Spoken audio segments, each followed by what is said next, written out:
င်္ဂလာပါရှင်အမနာမည်နဲ့လက်ရှိလောက်ကင်နေတဲ့အလုပ်လေးဆက်လာပြပြပေးပါရှင်ဟုတ်ညီမနာမည်ကတော့ပိုးမြင့်မြတ်မော်လို့ခေါ်ပါတယ်ညီမကတော့ NGO မှာပတ်တိုင်းနေနဲ့လုပ်ကိုင်နေတာပေါ့နော်ဒီဂိတ်ဝေထူဂျာမနီပွဲလေးကိုဘာကြောင့်တက်ရောက်ဖို့ဆုံးဖြတ်ခဲ့ရလဲရှင်ဒီပွဲလေးကိုကြတော့ပေါ့နော်တချို့အချက်လေးတွေက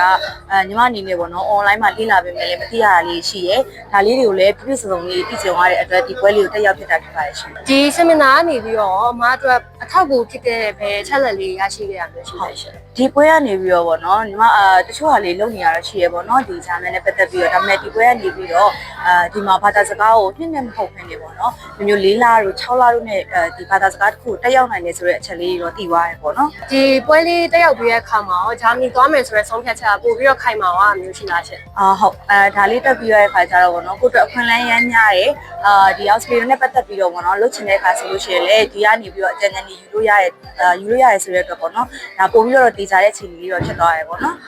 ကိုယ့်ရဲ့ဒီဂျာမနီနဲ့ပတ်သက်တဲ့ process တွေတော့ဒီကနေပြီးတော့ဘယ်လိုရရဲကိုချစ်ချာသိသွားရလို့ဒီကနေပြီးတော့ plan လောက်ရတာအစားဘာသာစကားသင်ရတာပေါ့နော်အဲ့ဒါကောညီတို့သွားမယ်ဆိုလို့ရှိရင်ဘာတွေလိုအပ်လဲ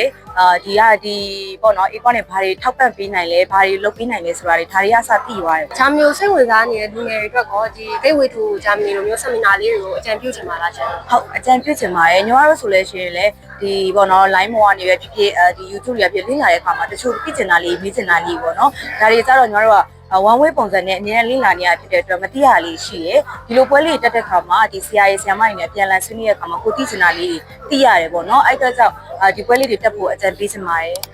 ခုလိုဖြေကြားပေးတဲ့အတွက်ကျေးဇူးတင်ပါတယ်ဟုတ်ကျေးဇူးတင်ပါတယ်ဟုတ်